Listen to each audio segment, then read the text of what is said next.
भाई स्टूडेंट, आगे बढ़ते हुए अब हम देखते हैं इस कॉन्सेप्ट पर बेस एक कुछ एग्जांपल्स, जिसमें मैं सबसे पहले देखने वाले हैं हम एग्जांपल नंबर 1, जो कि है एक भवन के पाद बिंदु से 15 मीटर की दूरी पर स्थित किसी बिंदु से भवन के शिखर का उन्नयन कोण कितना है? 45 अंश है। भवन की ऊंचाई ज्ञात कीजिए। अंडरलाइन करिए कुछ बातों को। पहली बात, ये पाद बिंदु से, भवन के पाद बिंदु से 15 मीटर पर कोई बिंदु स्थित है। दूसरा चीज, शिखर का उन्नयन कोण, कहां से? उस बिंदु से, तो नीचे से ऊपर, मतलब कि उन्नयन कोण। चाहे नाम लिखे या ना लिखे स्टूडेंट, आपको उस बारे में बात कर लेना है कि ग्राउंड से अगर शिखर की ओर बन रहा है एंगल, तो क्या बन रहा है? वो बन रहा है आपका उन्नयन कोण। फिर भवन की ऊंचाई आपको ज्ञात करना है। आइए देखते हैं इस तरीके के क्वेश्चन को कैसे बनाना है। राइट एंगल ट्रायंगल बनेगा ही बनेगा, लेकिन बनेगा कैसे? मान लीजिए कि ये क्या है? आपका भवन है। ये भवन है स्टूडेंट। मान लीजिए भवन BC है। भवन से कुछ दूरी पर कौन है? कोई बिंदु है जिसको मैं नाम दे देता हूं A। तो इस तरीके से अगर हम ज्वाइन करें तो ये आपके पास राइट एंगल ट्रायंगल बन जाएगा। ये यहाँ पे बन रहा है 90 डिग्री। अब प्रश्नानुसार क्या है? प्रश्नानुसार कि इस भवन के पाद, ये पाद बिंदु है और ये क्या है? आपका शिखर है। तो इससे कुछ दूरी पर बिंदु है जिसके बीच की दूरी कितना है? 15 मीटर है। 15 मीटर ये हो गया। और A से C तक, क्या इसके बारे में कोई बात है? नहीं, हमें तो पूछा गया है इस भवन की ऊंचाई। तो आइए देखते हैं स्टूडेंट कैसे हमें करना है। सबसे पहले आपको क्या कर लेना है? मान लेना है। माना कि BC क्या है आपका? BC भवन है। BC भवन है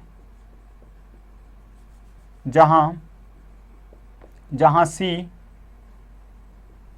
शिखर व B पाद बिंदु है। पाद बिंदु है। बिंदु B से 15 मीटर की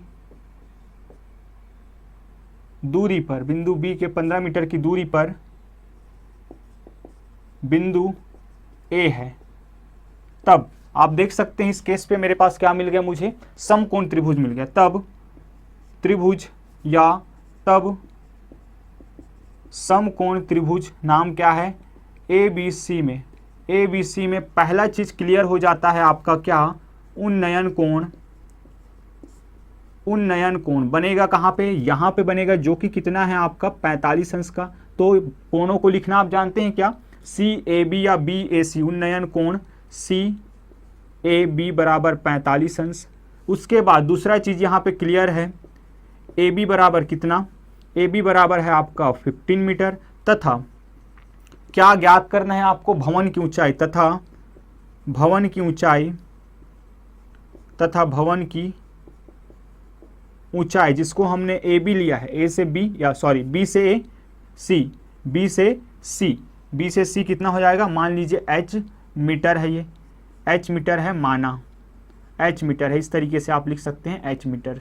ठीक है, ये हो गया कंप्लीट।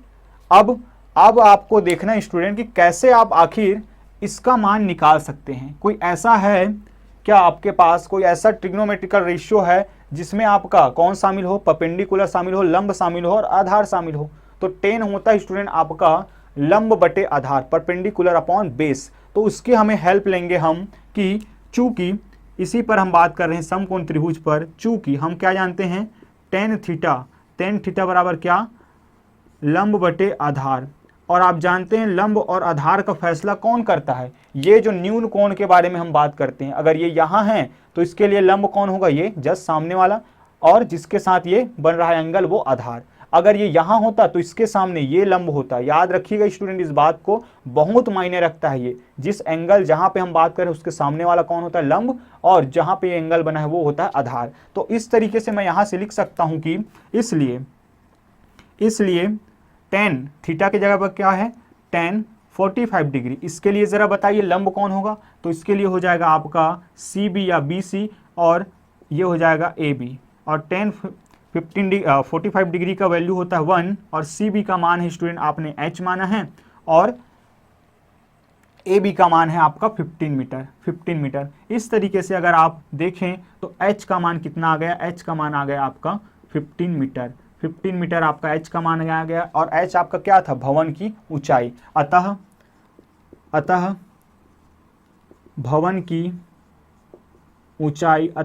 की ऊंचाई एच बराबर या ए बी बराबर या सॉरी बी सी बराबर कितना, 15 मीटर प्राप्त हुआ या है।